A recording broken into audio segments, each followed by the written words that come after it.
Չնայած տևական ժամանակ է Ադրբեջանի կողմից կրակոցներ չկան, մահվան դեպքեր չեն գրավել, վարչապետը նշել էր 1 տարի 7 ամիս ժամկետը, այնուամենայնիվ ոչ կանոնակարգային հարաբերությունների հետևանքով սպանության եւ ինքնասպանությունների դեպքեր արձանագրվում են։ Ունենք արդյոք մենք վիճակագրություն, ինչ է ցույց տալիս վերջին 2 տարվա կտրվածքով այդ վիճակագրությունը, նվազել են թե ոչ դեպքերը եւ ինչ արվում այս ուղղությամբ։ Այո, կարող եմ ասել, որ վիճակագրությունը բավականին դրական է, իհարկե շարունակում են արձանագրվել եւ կանոնագրքային հարաբերությունների խախտումներ եւ ունենում ենք նաեւ ոչ ցանկալի դեպքեր, այդ թվում նաեւ մահվան, բայց այդ թվերը էապես փոխվել են, ես կարող եմ 25 թվականի վիճակագրությանը անդրադառնալ զուտ։ 25 թվականի ծառայության հետ կապված հանգամանքներում արձանագրվել է 5 մահվան դեպք, որից մեկը կայծակնահարության, մեկը հոսանքահարման, 2-ը առողջական խնդիրների պատճառով եւ մեկը ցավոք ինքնասպանության։ Սպանության դեպք չենք արձանագրել 25 թվականին չենք արձանագրել։ Իհարկե սա շատ դրական տենդենսի մասին է խոսքը, բայց սրանով մենք չենք ուրախանում, որովհետև կարծում ենք, որ շարունակում են եղած դեպքերը մեզ համար մտահոգիչ լինել եւ աշխատանք ունենք անելու, որպեսզի սրանք նույնպես կարողանանք բացառել, բայց միևնույն ժամանակ պետք է հասկանալ, որ սա հաճախ մարդկային գործոնը իր դերը ունենում է, մարդիկ են, ովքեր եղել են տարբեր տեղերից, տարբեր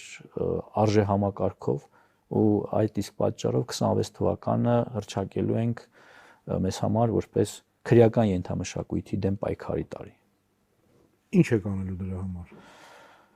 Ավելի ինտենսիվ աշխատանք ենք կատարելու, այդ թվում նաև կրթական, այսինքն խոսելու ենք մարդկանց հետ, փորձելու ենք նրանց ունեցած պատկերացումները աշխարհի հարաբերությունների,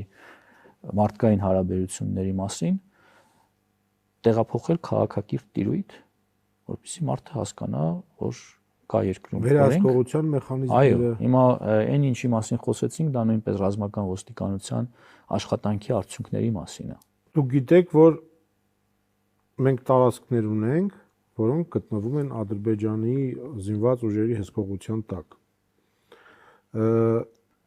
Ըստ ձեզ, որպես պաշտպանության նախարար, ինչպես մենք պետք է դրանք հետ վերադարձնենք, ռազմական, դիվանագիտական, թե որևէ այլ ճանապարհով։ Այդ հարցը մենք վաղուց հասցեագրել ենք, մենք նշել ենք, որ հարցի լուծումը պետք է իրականացվի սահմանազատման եւ սահմանագծման հանձնաժողովների աշխատանքի միջոցով ու օգոստոսի 8-ից հետո դա ավելի իրական է եւ ես վստահ եմ, որ դա տեղի կունենա։ Այսինքն դուք կարծում եք, որ այդ հանձնաժողովին կհաջողվի բանակցային ճանապարհով լուծել խնդիրը։ Ես այլ ելք չեմ տեսնում ուղղակի։ Դա է ճանապարհը եւ մենք պիտի գնանք այդ ճանապարհով։ Երբ ձեր թիմը եւ դուք խոսում եք խաղաղության օրակարգից, ինչ է դա նշանակում բանակի համար։ Արդյոք դա չի բերում, ես մի ընդդիմադիրի ձևակերպում ասեմ, որպեսզի բանակի զգոնությունը թուլանա, զարգացման տեմպը թուլանա։ Խնդրեմ։ Դա բանակի համար նշանակում է նախ հնարավորություն զարգանալու, խաղաղ պայմաններում զարգանալու առաջին, երկրորդ դա նշանակում է պրոֆեսիոնալ բանակի ավելացման հաշվին ժամկետային զինծառայության կրճատում։ Ինչը մենք այսօր նախաձեռնել ենք իդեպ եւ կարծում եմ, որ մենք ամեն ինչ պիտի անենք, որ մեզ համար որակը դառնա առաջնային։ Մենք ժամանակ կունենանք առանց ցայտնոտի ուշադրություն դարձնել թե սպաների որակի վրա, թե մեր պայմանագրայինների որակի վրա, այսինքն որպեսզի մտահոգությունները չլինեն թվի մասին, այլ լինեն որակի մասին, պիտի փոխվի նաև այդ մթնոլորտը։ Իսկ խաղաղության մթնոլորտը նաև հենց դրա մասին է։ Այսինքն դուք հավատում եք, որ կարող ենք ունենալ ուժեղ բանակ եւ խաղաղ հարևանություն միաժամանակ։ Ես վստահ եմ։ Տեղափոխվենք մտքով Եվրոպա։ Այնտեղ պատերազմներ չեն եղել արդյոք։ Եղել են թշնամի հարևաններ չեն եղել են։ Չունեն այսօր բանակներ, ունեն։ Պաշտպանունակ են, մարտունակ են, այո։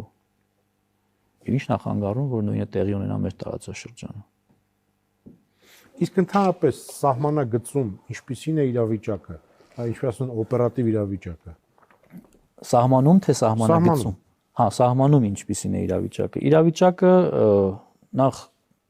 վերջին 2 տարվա ընթացքում ժամանակահատվածով էապես փոխվել է։ Պաշտպանության նախարարությունը ոչինչ չի թաքցրել, մշտապես հանդես է եկել հաղորդագրություններով։ Գիտեք, որ այս տարվա սկզբին կրակոցներ էին տեղի ունենում ու դրանք լսելի էին մեր համայնքներում։ Դրանք իհարկե հասցեական չէին, ավելի շատ չգիտեմ, գուցե հոգեբանական էին, գուցե այլ պատճառներ ունեին, բայց այն որ հիմա իրավիճակը էապես փոխված է եւ մասնավորապես օգոստոսի 8-ից հետո ամբողջությամբ է մթնոլորտը փոխվել, դա կարող եմ փաստել որպես պաշտպանության նախարար։ Այսինքն ոչ միայն լարվածություն չկա, այլև այն միջադեպերը ընդհանրապես չկան։ Այո, չկան նմանատիպ հարցեր, այսինքն եթե անգամ փոքրիկ բաներ տեղի ունենում, մենք կարողանում ենք կոմունիկացնել միմյանց հետ եւ ամեն հարց կարգավորել։ Շատ էին խոսում նաեւ պաշտպանության հանձնաժողովից սահմանային այսպես նոր շինարարություններ անելու մասին։ Ճիշտ է, որ մենք այդպիսի բունկերներ ենք սարքում եւ այլն։ Չեմ խոսի դրանց նշանակության ու էության մասին, բայց կարող եմ խոսել, որ սահմանում էական աշխատանքներ կատարվել են վերջին մի քանի տարվա ընթացքում, այսօր շարունակվում են։ Դա մեր երկրի անվտանգությանն է նպատակաուղղված եւ դա շարունակվելու է։ Ու կարծում եմ նորմալ է, որպեսզի մենք կարողանանք ունենալ այնպիսի սահմանային հնարավորություններ, որ մեր զինվորը այ մենք ունենք ժամանակակից սահմանային հնարավորություններ, թե էլի երկրորդ համաշխարհայինի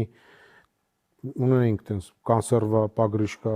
ոնց է։ Մենք հրաժարվում ենք դրանից եւ անցում ենք կատարում այլ որակի պաշտպանության, բնականաբար մեկ հարվածով ամբողջը չես փոխի, բայց ամեն ինչ անում ենք, որ լինի ավելի արագ, ավելի որակով առիթ կունենաք ինչ որ փուլում